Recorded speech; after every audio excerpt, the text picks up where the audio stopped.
Assalamualaikum warahmatullahi wabarakatuh. Salam sejahtera, namo buddhaya, Om Swastiastu, salam kebajikan. Alhamdulillah, terima kasih udah datang hari ini. Ini hari yang sangat penting karena ini merupakan peluncuran pertama konsep Merdeka Belajar. Kita masuk kepada topik yang pertama, USBN.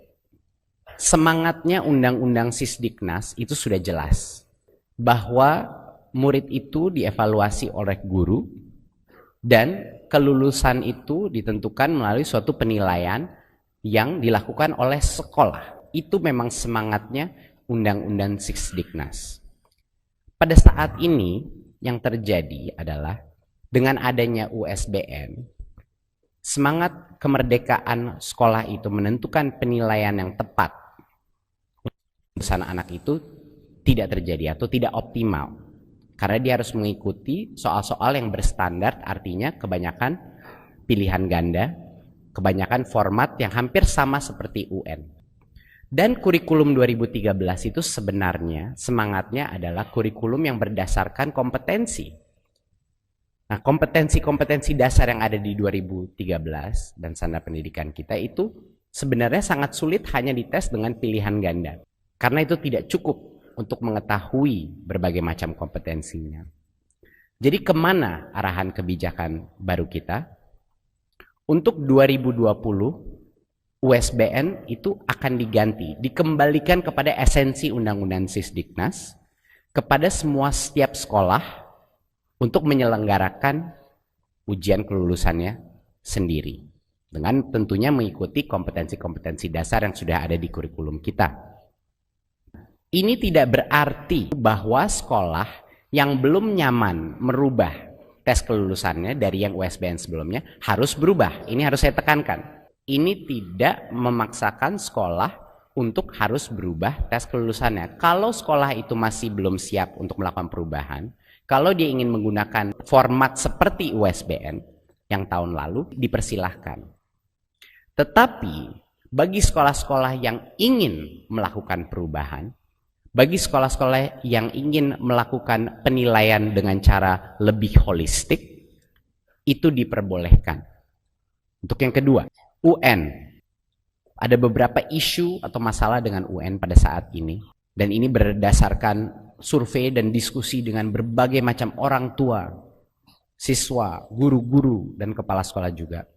Materi UN itu yang terlalu padat, sehingga cenderung fokusnya adalah mengajarkan materi, menghafal materi, dan bukan kompetensi pelajaran. Kedua, isunya adalah ini sudah menjadi beban stres bagi banyak sekali siswa, guru, dan orang tua, karena sebenarnya ini berubah menjadi indikator keberhasilan siswa sebagai individu. Padahal maksudnya ujian nasional berstandar nasional adalah untuk mengakses sistem pendidikan, yaitu sekolahnya maupun geografinya maupun sistem pendidikannya secara nasional. Dan UN ini hanya menilai satu aspek, yaitu yang kognitifnya. Nggak semua aspek kognitif kompetensi dites, lebih banyak ke penguasaan materinya dan belum menyentuh karakter siswa secara lebih holistik.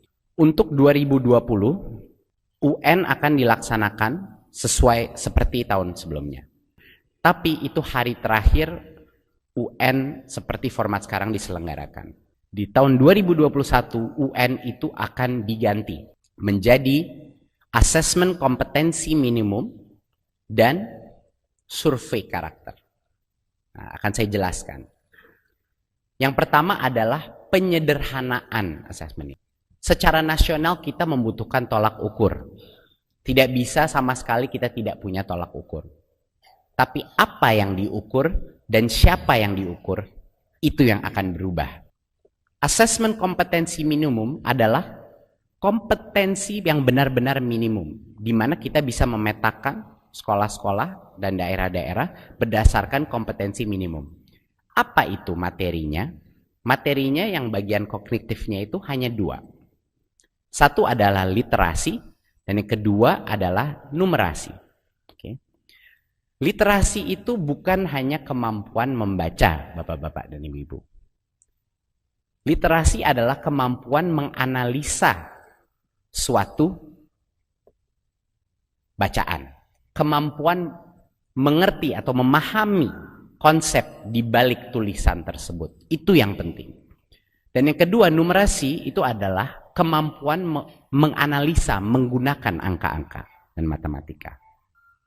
Ya, ini adalah dua hal yang akan menyederhanakan asesmen kompetensi yang dilakukan mulai tahun 2021. Jadinya ini bukan berdasarkan mata pelajaran lagi, bukan berdasarkan penguasaan konten atau materi. Ini berdasarkan kompetensi minimum, kompetensi dasar yang dibutuhkan murid-murid untuk bisa belajar apapun materinya.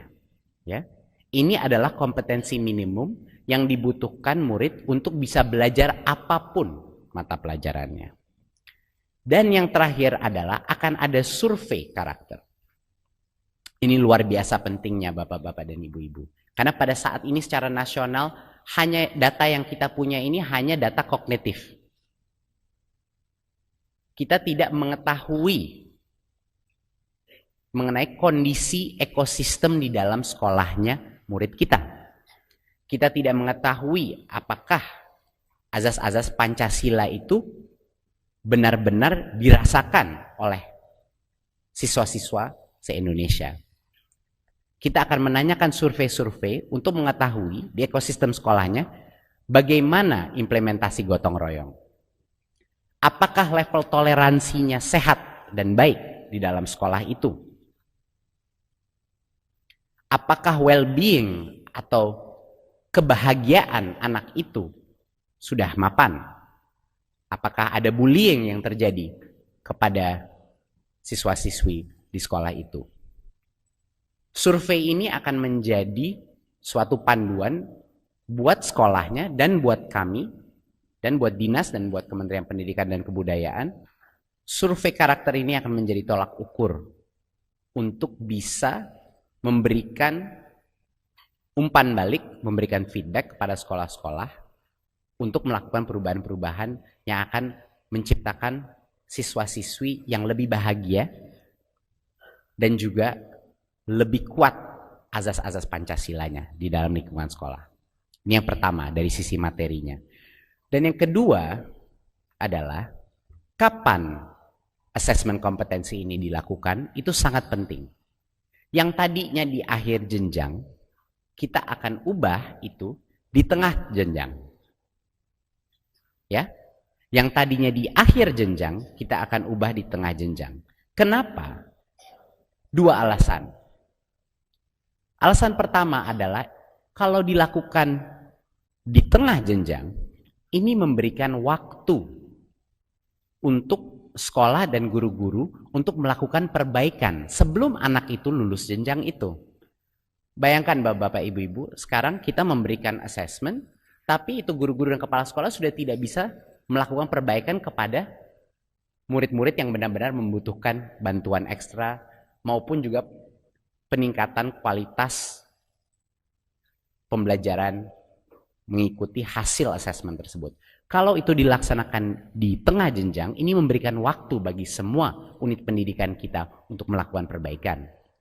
Dan yang kedua, karena dilakukan di tengah jenjang, ini tidak bisa digunakan sebagai alat seleksi untuk siswa-siswa kita, siswa-siswi kita.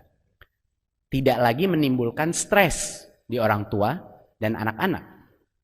Karena ini adalah formatif assessment-nya. Formatif artinya harus berguna bagi sekolah, berguna bagi guru untuk memperbaiki dirinya.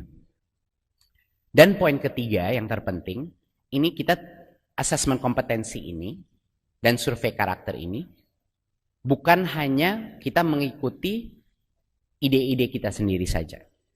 Kami dibantu berbagai macam organisasi di dalam Indonesia dan di luar Indonesia, dan banyak sekali bantuan seperti organisasi seperti OECD dan World Bank juga, agar asesmen kompetensi ini kualitasnya sangat baik, agar kualitasnya setara dengan kualitas internasional, tapi juga penuh dengan kearifan lokal kita. Inisiatif ketiga didedikasikan untuk para guru-guru yang tadinya RPP ada 13 komponen yang begitu padat dan menjadi beban yang begitu berat bagi guru-guru. Kita akan merubahnya menjadi format yang jauh lebih sederhana. Cukup 1 halaman saja untuk RPP. Cukup 1 halaman saja. Jadi yang tadinya ada belasan komponen, kita bikin 3 komponen saja. 3 komponen inti, yaitu tujuan pembelajaran, kegiatan pembelajaran, dan assessment atau penilaian pembelajaran. Ya, nanti akan diberikan berbagai macam contoh-contoh RPP yang cuma 1 halaman saja sudah cukup. Karena bapak-bapak dan ibu-ibu, yang penting mengenai RPP itu bukan hanya penulisannya. Sebenarnya esensinya RPP atau lesson plan adalah proses refleksi daripada guru itu. Pada saat dia menulis suatu RPP, dia laksanakan di kelas besoknya, dia kembali kepada RPP itu untuk melakukan refleksi. Dia melihat, tercapai nggak apa yang saya maksudkan? Dari situlah pembelajaran terjadi, bukan dengan nulis 10 halaman sekedar buat administrasi. Mohon bantuan bapak-bapak ibu-ibu untuk mengkomunikasikan ini kepada semua pengawas di bawah bapak-bapak dan ibu-ibu agar mengerti esensinya ini dan agar ini dilakukan tapi tidak menjadi beban yang terlalu berat. Karena esensinya adalah proses itu terjadi, itu yang penting. Ya, tentunya kami akan memberikan berbagai macam contoh-contoh RPP yang singkat tapi kualitasnya bagus juga. Ya, jadi RPP cukup 1 halaman. Apa sih asesmen kompetensi? Mohon diyakinkan bahwa Kemendikbud tidak akan membuat keputusan seperti ini tanpa ada basisnya, tanpa ada standarnya. Makanya kita telah menarik inspirasi dari berbagai macam asesmen dari seluruh dunia, bukan hanya di Indonesia. Kita bekerja sama dengan berbagai macam organisasi seperti organisasi yang membuat PISA, yaitu OECD, dan TIMSS juga, satu lagi sifat assessment, yang semuanya mengakses secara murni kompetensi bernalar. Konten daripada assessment kompetensi itu sangat sulit dibimbelkan, bapak-bapak, ibu-ibu. Artinya itu merupakan suatu daya analisa dari suatu konteks informasi, dan murid itu harus melakukan analisa berdasarkan informasi itu. Makanya topiknya cuma 2. Satu adalah literasi, yaitu kemampuan bukan membaca, kemampuan memahami konsep bacaannya. Dan yang kedua adalah numerasi, yaitu bukan kemampuan menghitung, tapi kemampuan mengaplikasikan konsep hitung berhitung di dalam suatu konteks yang abstrak atau yang nyata. Ya, ngerti perbedaannya ya Bapak Ibu, ini merupakan suatu fundamental, suatu kompetensi fundamental. Kenapa kita pilih literasi dan numerasi? Karena ini 2 area fundamental, foundational, di mana semua mata pelajaran itu hanya bisa mencapai pembelajaran yang real kalau dia bisa memahami logikanya literasi dan numerasi. Jadi ini adalah kayak kompetensi inti gitu untuk bisa belajar apapun.